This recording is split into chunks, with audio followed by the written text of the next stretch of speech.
I have your attention, please? The show starts in 10, 9, 8, 7, 6, 5, 4, 3, 2, 1, go.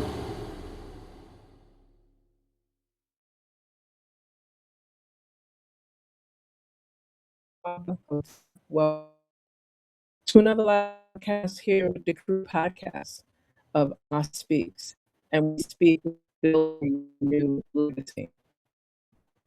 I think my engineer may have to mute her sound because I can hear myself in the background doing this right now live. So we're going to navigate tech issues very quickly. We want to thank all of you that have been patient. We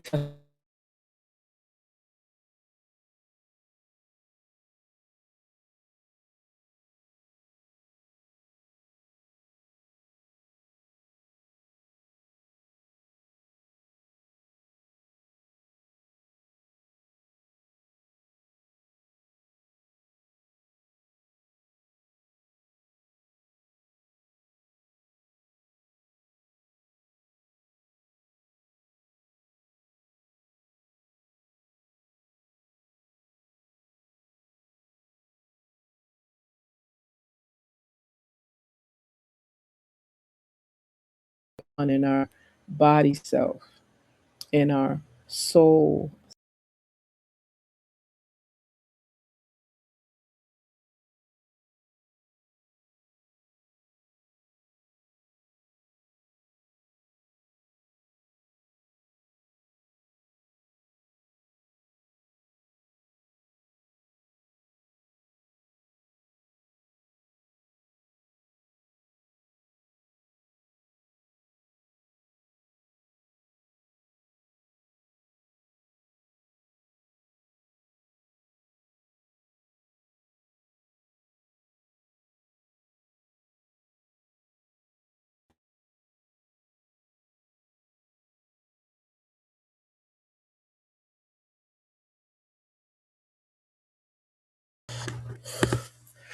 I don't know what's going on, but you keep going in and out.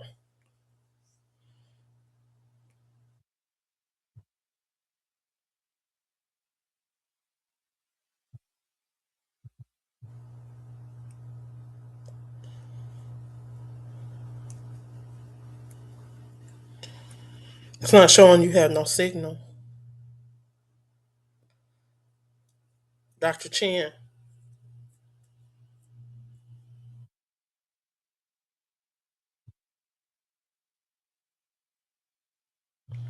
you keep,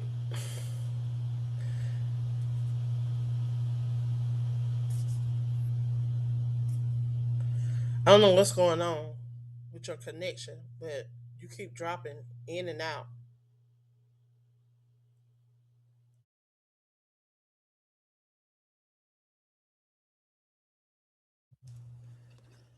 I don't know what's going on.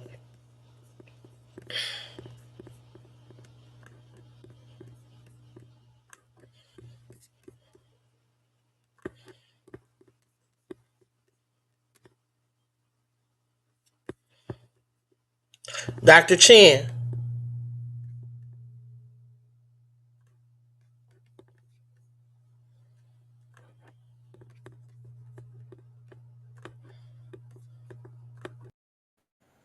Can only. Hmm. Well, listeners, it looks like the technology is not letting us stay on and live right now. So I take it that that may be another sign. okay, I can see you now, but for some reason you were going in and out. You kept going in and out. Okay. Okay.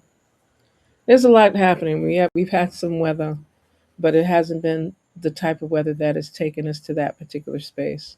And most of the time we do have, the internet has been up and running. Are you hearing me more clearly now?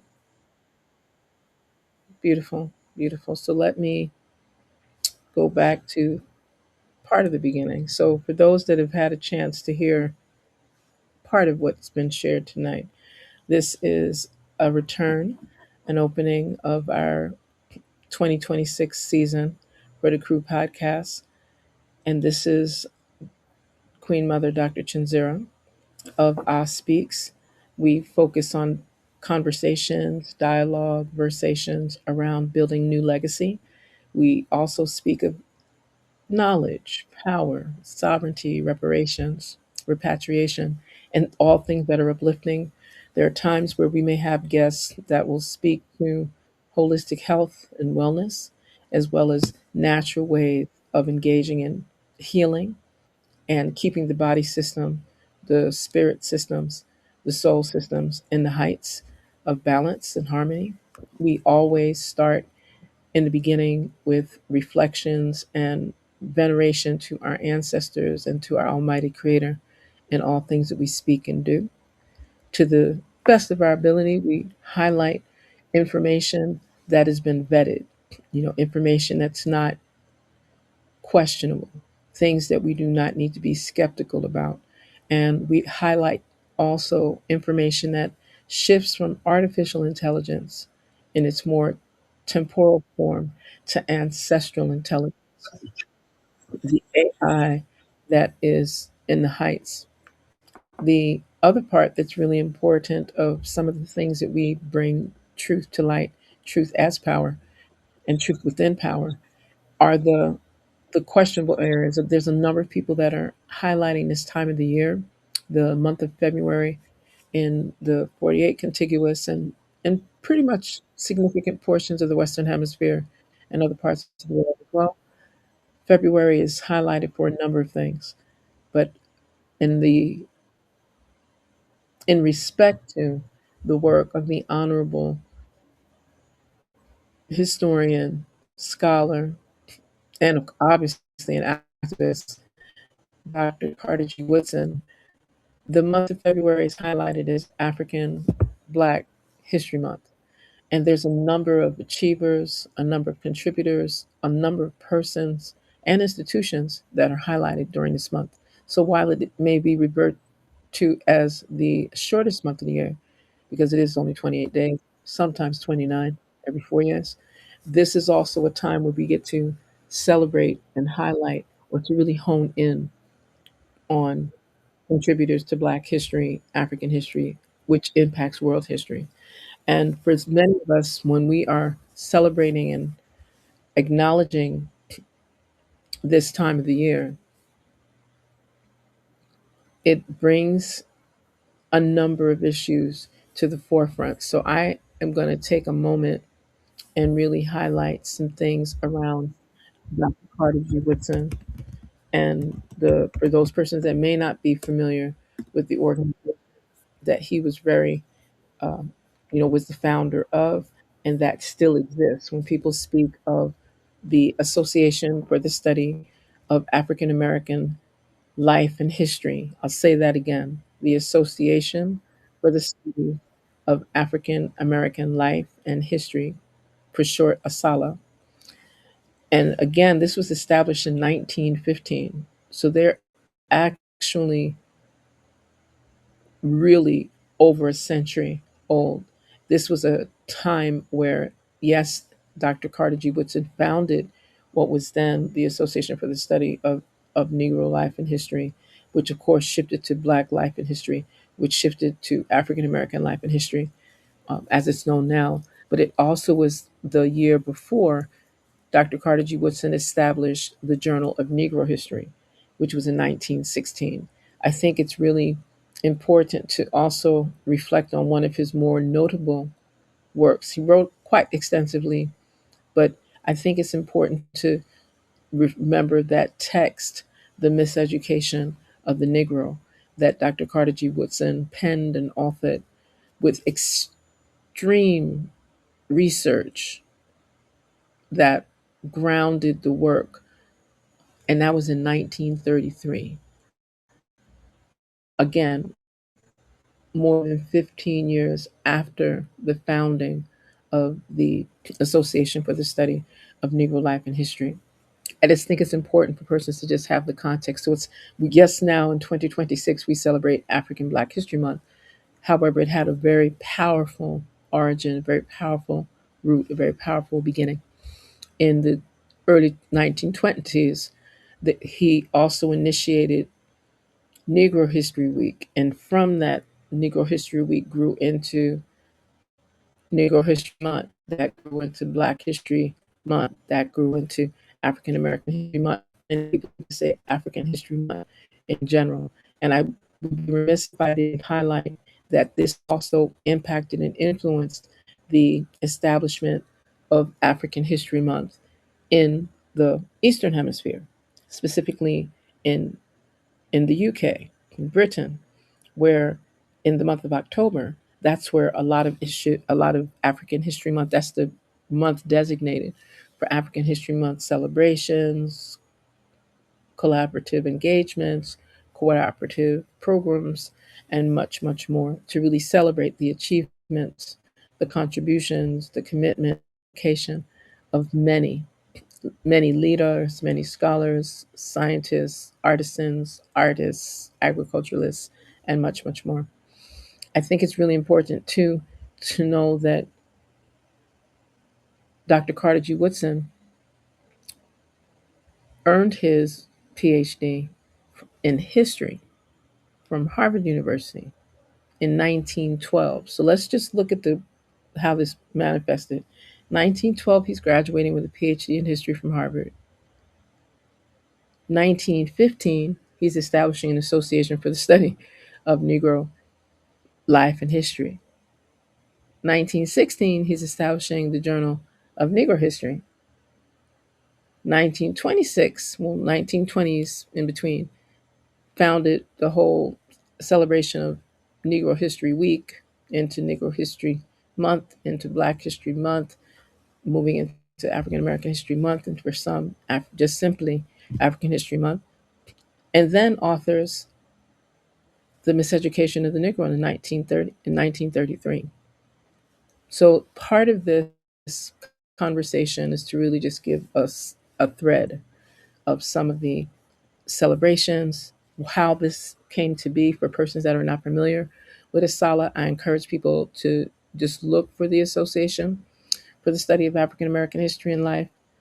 I think African American life and history, I think it's really important for persons to just get an idea of what this powerful founder, Dr. Carter G. Woodson, was able to establish from his birth in 1875 to his becoming an ancestor in 1950, and just the powerful achievements that he was able to accomplish, and the institutions, associations, research, publications, and educational techniques and strategies that he provided over the course of his life.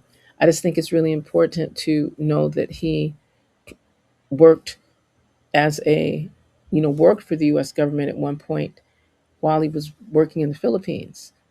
I just think it's important to just know the types of things that this powerful ancestor did, to actually study history extensively, and then to, utilize his studies, whether he was at Bredea in Kentucky, whether he was at the University of Chicago, where he also received a another bachelor's degree and then a master's in European history in 1908.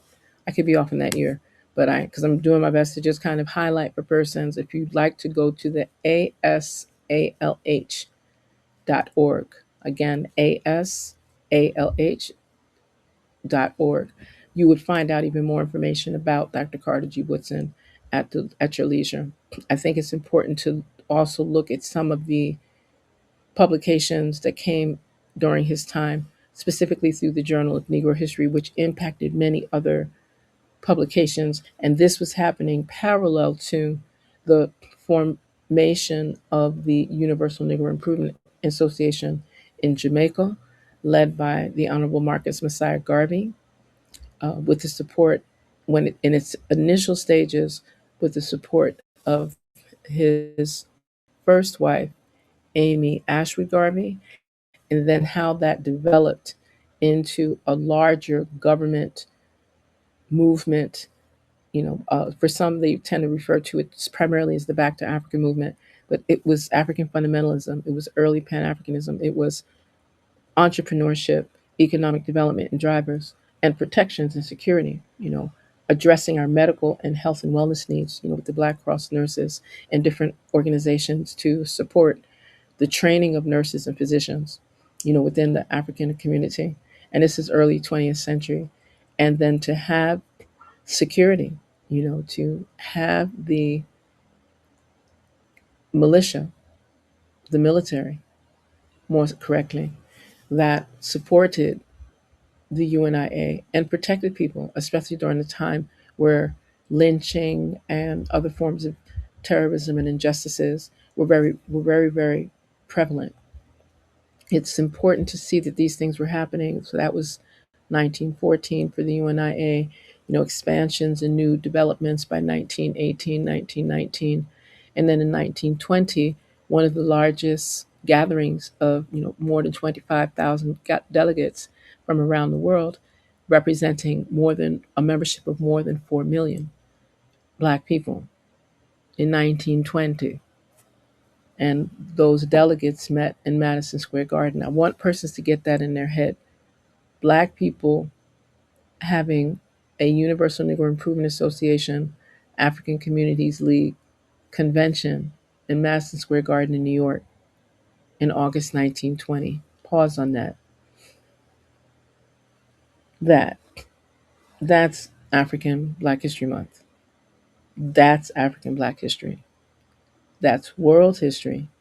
And as quiet as it's kept, that's an integral part of the history of the 48 contiguous United States, whether they like it or not, because it did happen. It's not what we want to add meaning or interpretations to.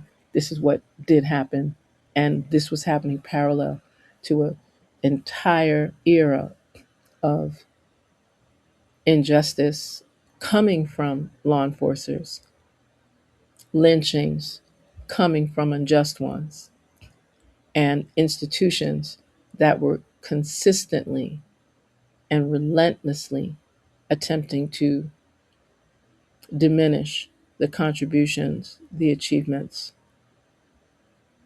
of many people of African ancestry in the world, not just in the 48 contiguous US, in the world.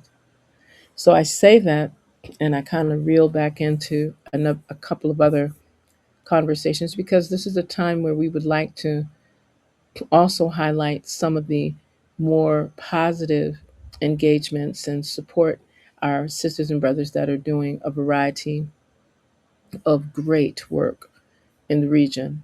While I sit, and I made sure that tonight I kept for my brothers and sisters that are in Arctic, temperate zone, sub-zero, wind chill factors kind of weather, I'm sending a lot of sunshine and warmth your direction. And I'm praying that for those that don't acknowledge the reality of climate change and the importance of us transforming our environs and our environment immediately, that some ease comes to everyone. There shouldn't be so cold. There shouldn't be so much ice, and warmth can soothe. It's good to have a cool breeze, but we don't wish for it to be where it's damaging to the point where people have no electricity in a time where electricity is essential, where people don't have access to heat at a time where heat is essential. So we're just sending a lot of prayers and actionable prayers, not just that we have well wishes for you, but that whatever means are required and essential for persons to remain safe and secure and healthy can be made manifest to the best of our ability. So I just kind of send some of the Caribbean drop, because for us, we consider it cool the minute it goes below 70. So, and then people complain and bring out blankets and comforters when it's in the 60s, especially in areas like in our rainforest areas or our wetland areas, because it does get what we consider cool. But that's because we're used to 85 to 90 degrees all the time, right? So we're just sending extra tropical sunshine, warmth, and blessings in abundance in that regard. Because this also does a lot of things in terms of making people's body systems. Our body systems are not designed for these extreme temperature shifts and changes. So it's really important that persons, make sure you stay hydrated. Make sure you have things that are warm, to start your day as well as to close your day. Make sure that you minimize sodium and salt. Salt just it'll make you cooler. It just shuts down certain body systems that will naturally just keep your body at a appropriate temperature without creating, draft, coughing, any kind of flu situation, any kind of bronchial phlegm drawing kind of situation. This is a great time to, unless you have allergies to citrus, this is a great time to do, lemonade. You don't need ice. Doesn't have to be cold. But some lemonade, preferably with agave. If you need to have it sweetened, agave, maybe cane sugar, some honey for those that can ingest that. But it's good to stay hydrated. Lemonade, grapefruit juice, and I'm going to say that fresh grapefruit juice, fresh lemonade, fresh orange juice. You know, build some body bones and strengthen your eyes and your liver. Carrot juice, and it's good to mix the carrot with some apple or celery. For some people, they can do green juices, whether it's spinach or kale. For some, it may be a tad more appropriate to use like Swiss chard. Little may seem a little bitter, but bitter's good sometimes. But there's so many different things. It's good to have, cold in the temperate zone. You gotta remember those herbs like golden seal, colt's foot, peppermint, basil, mugwort. There's a number of things that you can begin to drink, ingest, so that your body system can stay at an optimum level and that your immune system is as strong as possible, right? But you don't want to like go into a serious cleanse while you're in the midst of weather that you're not accustomed to, especially if it's too cold, right? So it's important, you want to eat well. And even if you eat small portions throughout the day, it's better than just overeating or not even eating enough to nourish your body system. It's really important to nourish your body system. Soups are during the winter season. Soups are just your friends. They're really, you know, I I've been craving pumpkin soup, so that's I'm just gonna put that out there to all my brothers and sisters. They just know, I love pumpkin soup, and I like pumpkin soup, coconut milk, fresh coconut milk. Just saying for those that want to give gifts. And this is also a time for us to give a deep breath to our brothers and sisters that went through yet another opening, closing of one year, opening of a new year, and with a significant amount of loss and transformation in their family structures and their lives. We give prayers to those that are still in mourning, still healing from losing loved ones. And we also equitably give thanks and praise for those that have brought in new life, for all the new babies born, that help us to restore our hope and our vision so that we stop just speaking of survival for the sake of survival. Survival where we thrive, survival where we can move forward and stay in a heightened space with a lot of love and a lot of care. There's going to be a very powerful shift in these next broadcasts, at least for the I Speaks piece, primarily because some of the things that I'll be sharing will be from some of the publications. Some of it is going to be poetic because I'm also doing very excited about the poetry publications that our visionary sister queen Angela has made possible for many of us that not just dabble but actually use poetry as our poetic voice so that we can begin to speak of things. So when we think of things like have a purpose in your life. So your life is not full of strife. Live your purpose each and every day so you can live in Yahweh. Have a purpose in all you do so your life is forever true. That's just an excerpt of one of the pieces that I have composed that actually became a song. We'll come to that one in another broadcast because tonight's broadcast was scheduled to start at 8. And since we started a tad late, we're going to still close at the top of the hour to respect everyone's time because I know persons may have partitioned some time to tune in with us here at All Speaks as we build new legacies together until the top of the hour. So I'm going to share a piece that I have that's around the divinity of our women folk.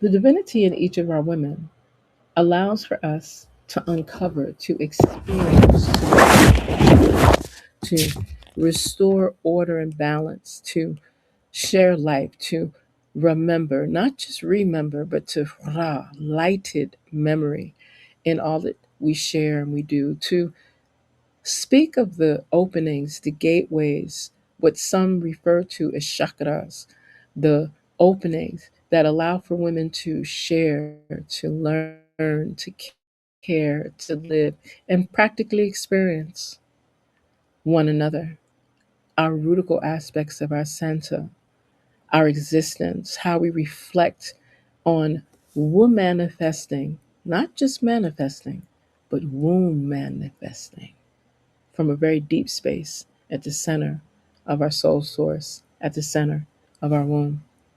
It's how to maintain womb wellness and strength, to stay centered, to stay strong, to stay balanced.